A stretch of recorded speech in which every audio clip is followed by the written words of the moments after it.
Look, I know that things are bad right now. And I'm not going to try to sit here and say that it's not. But you know what? Everything. Why don't we just become a little defiant? And let's just defy the odds right now. Let's call those things that are not to be what they're supposed to be. Because you see, we are people of joy. So why don't you just follow me as I declare this on my bass guitar. Come on, drop it. Everything gonna be alright.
Hello, everyone. Welcome to Base the Lord Productions. This is your boy, Dr. Charlie C.J. Jordan, a.k.a. Charles of the Rich Guys. I'm coming on here today. I'm promoting Detroit.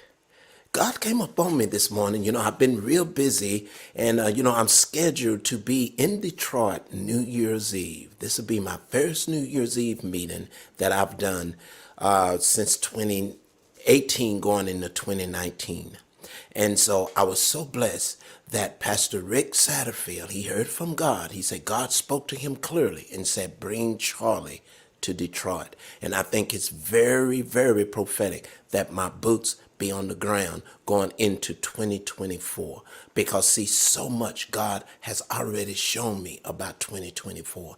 If you guys have listened to my message about 2024 being the rise of women, women will begin to step into their allotted positions. They will begin to step into the anointings of the matriarchs of yesterday, and a double portion of those anointings are coming upon the women. That you women are going to really truly be who you were created to be in the very beginning. You were never created to stand behind men. You were never created to be just so submissive to men. No, you were created to be an assistance to man, to be a warrior, to stand beside your man, and to fight with him, and for your family.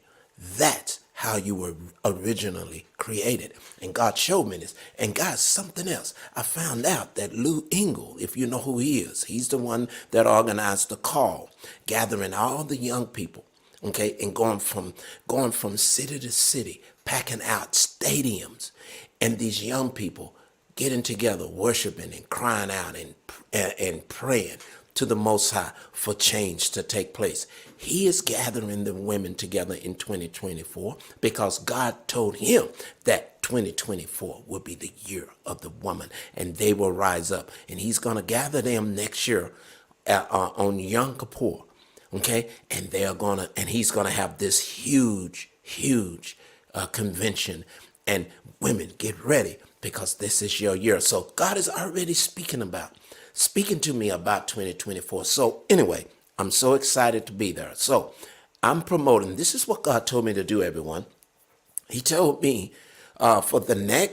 from now until I arrive in Detroit I think I fly in on the 29th. I think I fly in on the 28th. I fly in on December 28th, and we have a meeting on December 29th, and I believe December 30th, we're going to chill, but then December 31st, New Year's Eve, man, we're going to gather, and man, we're going to usher in the new year with a prophetic sound that's going to shake the very foundations of this country and countries around the world. I feel this in my spirit, everyone. I feel it. We want you guys to be there. But what God told me to do was to do this.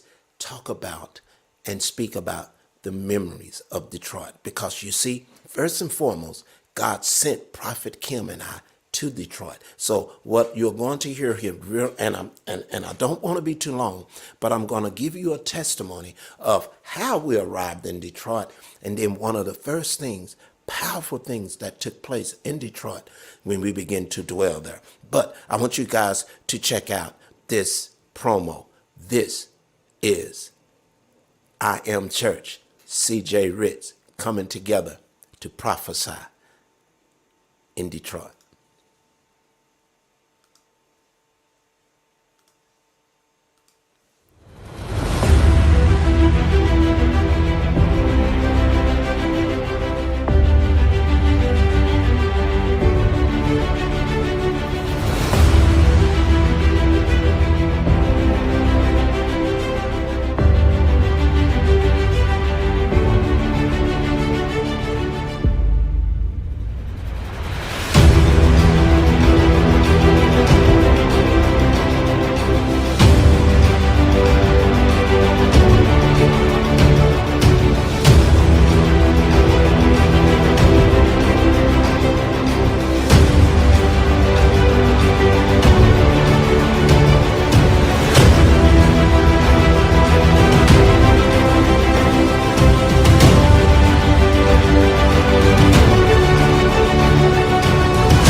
That is so cool, everyone. So, hey, we want to see you guys there. We want to see you there, okay? December 29th and December 31st. Guys, we're going to gather together and we are going to prophesy, okay? So, hey, like God, like I said, God told me from now until December 29th, God told me to speak about memories of Detroit. First and foremost, let me give you a testimony about Detroit, how Prophet Kim and I, we were called to go to Detroit. You see, Kim, when he injured himself, now most of you in Detroit, you already know this story, but anyway, it's just good to reminisce on these things, right?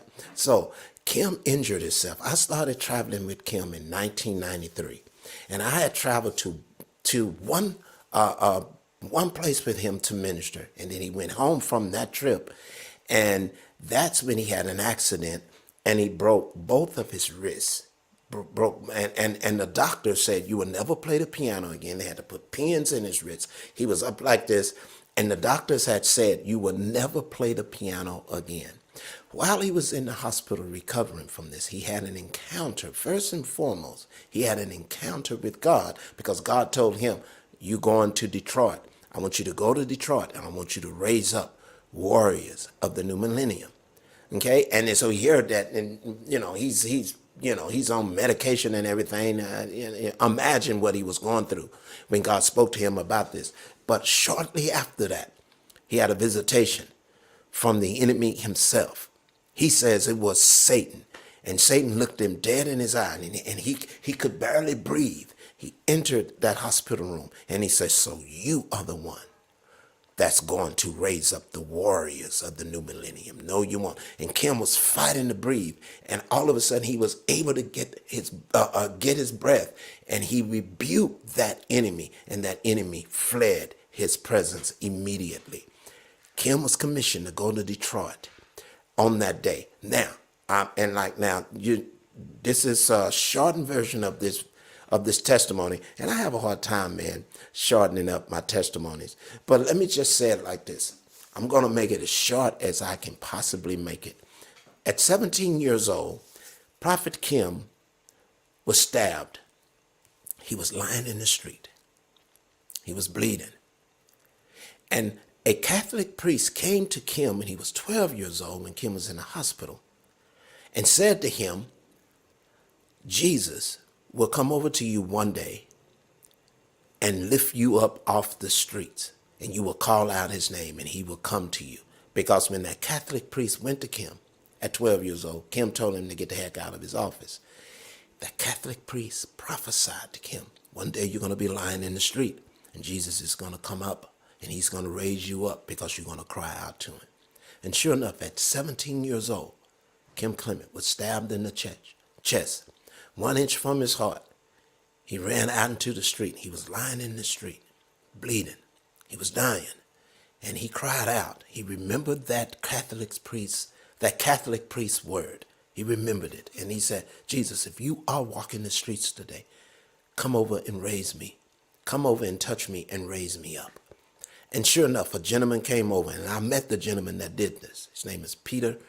I almost said Peter Gabriel. It's not Peter Gabriel, but I just know his first name is Peter.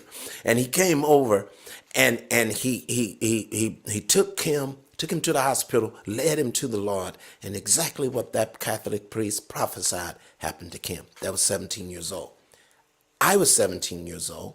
Now Kim and I, we are 50 days apart in age, so we are the same age. When I was 17 years old, I had a dream.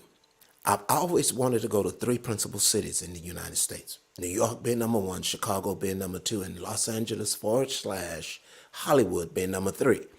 Growing up in a small town, parents were poor, I said, man, I don't know if I'm going to ever be able to get to these cities, but I want to see these cities. So I used to dream about these cities, particularly New York. In my dreams, I would always be driving toward New York, and I could see the skyline. I could see Manhattan, but I didn't make it into the city. Every time I got close enough to the city, I would wake up. But this particular night, and I believe it happened around the same time that Kim was stabbed. See, this is where I'm going with this. Because, see, when Kim was led to the Lord, God came over to the United States. Kim was in South Africa. God took me in the United States and gave me a dream. In this dream, at 17 years old, I was in this city. And I thought I was in New York. And I said, I've made it. I'm in New York. I'm here. But then I heard this voice. It was a resounding voice, but it was a recognizable voice. It was my voice, but it had power.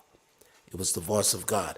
And God said to me in that dream, this is not New York. And I said, well, what is it? And the voice said, it's Detroit. And then this is what I said, well, what the hell is in Detroit? Now, I wasn't saved then, so don't be offended, but that's exactly what I said. I'm not going to water it down because that's what I said in the dream. Well, what the hell is in Detroit? Because the only thing that I associated Detroit with, first and foremost, Motown, but Motown had left. Motown is now in California, in Hollywood, okay? And so the other thing about Detroit was this. It was known to be a city of crime. My parents used to get Jet magazine all the time. And in Jet magazine, they had different sections back then, okay? And in the crime section, you would almost always read about a pimp or a prostitute or someone being killed in Detroit, Michigan. So Detroit was a place of hell. And I said, well, what's in Detroit? And the voice said, Detroit is big. Fast forward, Kim breaks his wrist, okay? God tells him to go to Detroit. The devil says, so you going to be the one that's going to raise up the warriors of the new millennium? Kim said, yes. Okay, I'm traveling with Kim now. 1995 in Detroit, Michigan. We're there, okay? We're there in Detroit, Michigan. The place is packed. I hadn't thought about the dream until this particular night. Now, this wasn't the first time that we went to Detroit, because we actually went to Detroit in 94. But we started our campaign. We stepped into destiny in 95. And it was in 95 of that year. It was October, okay? This is going to get good, okay? It was October of 95, close to Halloween, a few days from Halloween. Okay, and we were there, and this is what happened. there was a violent thunderstorm that was going on outside. And so we were worshiping. Kim was singing a song of the Lord that he had received a few years back. I love your word. You guys in Detroit, you remember this, right? I love your spirit and your voice, calling my name out loud. And so we're singing this song, and this thunderstorm is going on, and all of a sudden the lights goes out. Boom. The lights goes out. All right. And then we're standing there, and the only instrument that could be heard was Kim acoustic piano, because they had an acoustic grand for Kim. Every other instrument was off. So Kim said, keep singing the song. And then the emergency lights in the dome, you guys remember the dome, Pastor C.L. Johnson and the dome guys. So in the dome, just the emergency lights were lit, and they were shining across the sanctuary, and one was shining right on Kim, and we kept singing. It was at that moment, it was like I saw a mist rise over the people. And that's the best way that I can describe this. And then that's when God said to me, Charlie, in that same voice that I heard when I was 17 years old, Charlie, where are you? That's what he said. Where are you? And I said, I'm in Detroit. And then it hit me. Yes, I'm in Detroit. And I'm listening to everyone sing this song. I love your word. I love your spirit and your voice. It's calling my name out loud. And we were singing it with such passion. And then I said, yes, I'm in Detroit. I'm in Detroit. And then the voice said, Detroit is big. That's when Detroit connected Prophet Kim and Prophet Charlie. At that time, I was the apprentice. You see? And that's when God brought us together. We were born to be in Detroit. Before we were placed in our mother's womb, Detroit was in our destiny. Detroit is so very important. It was in Detroit that God formed this sound. Formed the sound that finally came forth, that have blessed millions of people across this earth. Millions of people. It was in the Detroit area that our most powerful and famous proclamation came forth. Even though we weren't in Detroit City, but we were right across the Detroit River in Canada, in Windsor. And this proclamation is, and you know it so well, we're somewhere in the future, and we look much better than we look right now. That proclamation is so powerful because now God has given me fresh revelation of what that means. Yes, you can take it for yourself. We took it for ourselves. We're in the future, so we're going to bring this future into our now, okay, into our present.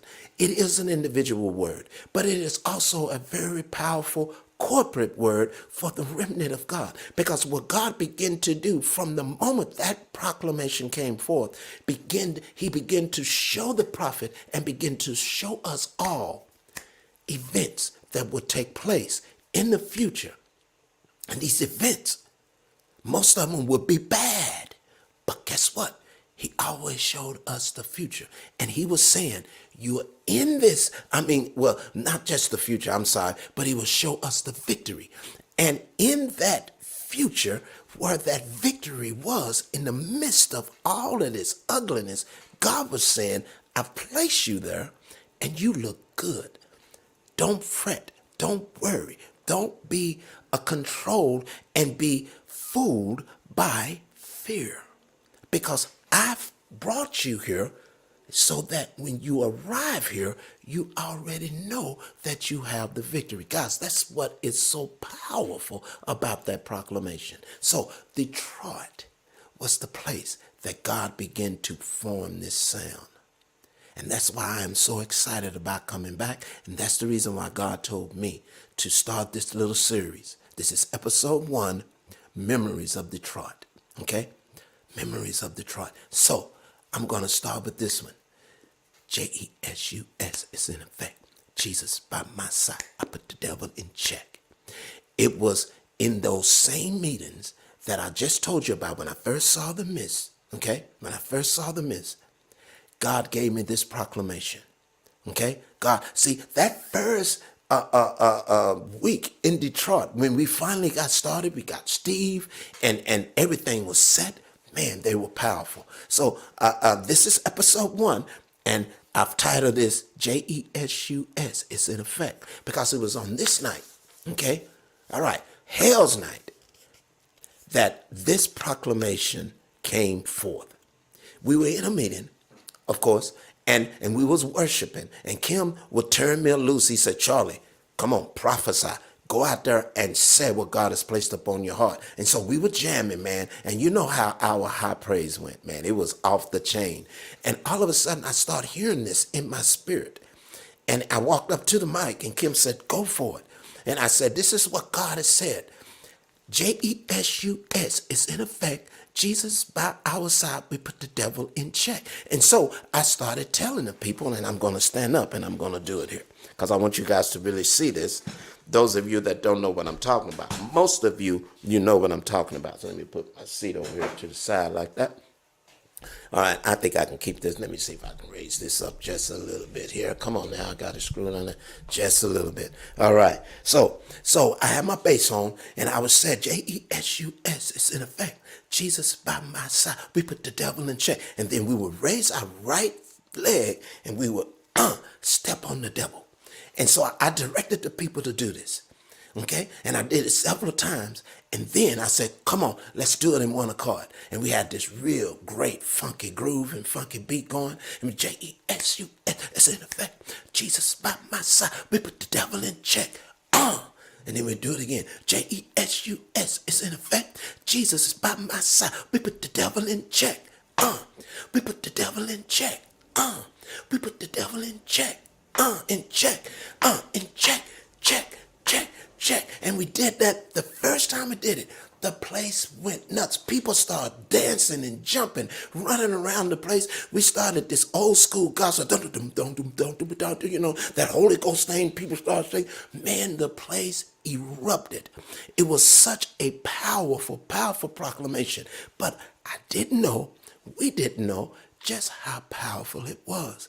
We finished that meeting that night, man. People were blessed. We were blessed. We went back to our prospective hotels, and then so I'm asleep in my hotel, and then I get a phone call from the prophet, and he said, "Charlie, you still asleep?" I said, "Yeah, man, I'm still asleep. Sorry, man. I need to be up praying." No, I'm just kidding. But anyway, he called me and he said, "Have you seen the newspaper this morning, the Detroit Press?" And I said, "No, I haven't." He said, "You need to go look at it. You need to go check it out." So I went up to the front desk and I said, "Do you have the Detroit Press here?" And they said, "Yes, we do."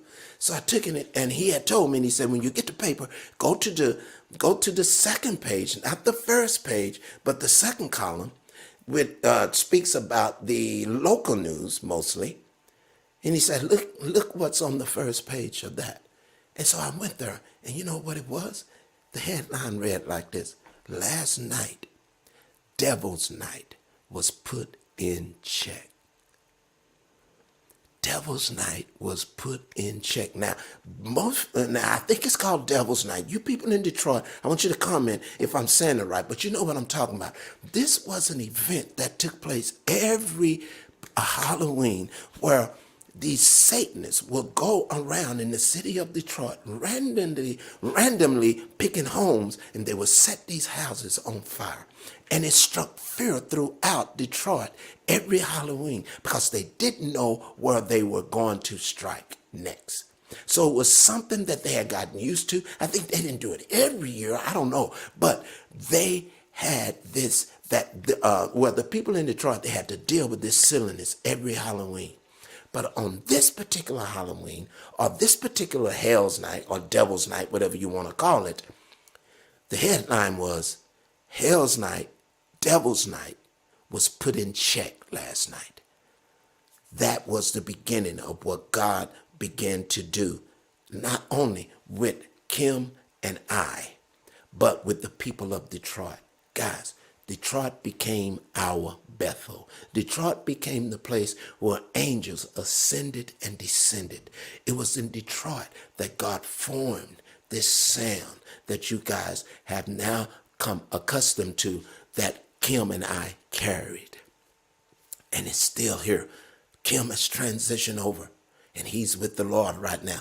But those of you that were there, those of you that still have embraced that sound, haven't turned to the religious, because you know how Kim used to speak about against the religion, okay? Well, the religious, okay? And he called us warriors of the new millennium. We are in the new millennium. This is where we are right now. We are fully equipped to do what God has sent us here to do.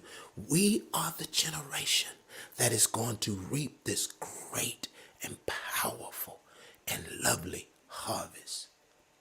So we want you to be at I Am Church, December 29th and December 31st, as we gather to continue to put the devil in check. We're going to talk about on my other episodes, we're going to talk about the other proclamations that came forth. You remember them, so I'm not going to mention it now. You're going to have to tune in to hear them, okay? Those of you that don't know what I'm talking about. But I want my Detroit peeps. Come on, tune in. Tell everyone that you know to be at I Am Church, okay? To be at I Am Church, December 29th. December 30th. Be at those locations. I'm going to play the video again so that you'll know where we will be. But we're going to gather and we are going to prophesy, everybody. We are going to prophesy. Okay, so I'm going to go out with this. I'm going to play this little short scissor reel because I have in the description, okay, I put together a Christmas EP, okay? And last year, I decided to record because my grandkids wanted me to do this.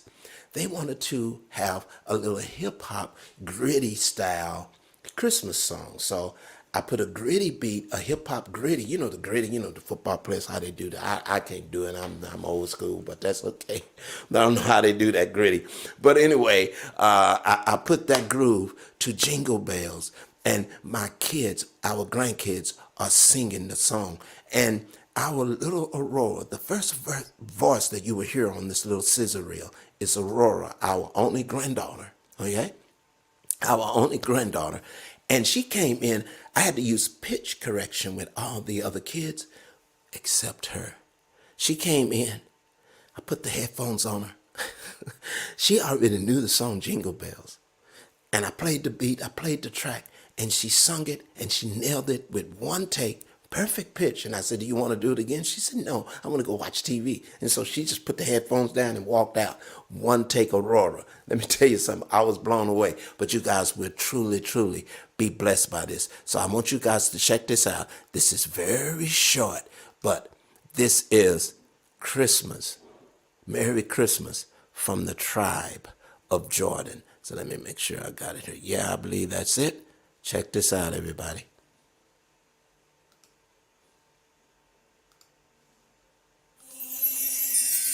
Jingle bell, jingle bell, jingle on the way. On a shine, yes, the wonders often play. Jingle bell, jingle all the way. Oh, what fun it is to ride in a one-horse open sleigh. Hey, jingle bell, jingle all the way. Oh, what fun it is to ride in a one-horse open sleigh. That is so cute. That's our grandkids. That was little Aurora singing the solo there at the beginning. So we like to wish you guys a very Merry Christmas. And we're going to have a most prosperous and a most advancing of the kingdom of God New Year that we have ever seen. Say, I'm already feeling the prophetic on me right now, guys. I'm already feeling it. It's going to be powerful. So I'm going to go out. This is what I'm going to go out with. Here's the promo video. Again, we're going to be there December 29th and December 31st at I Am Church. Let's do this, y'all. Let's prophesy.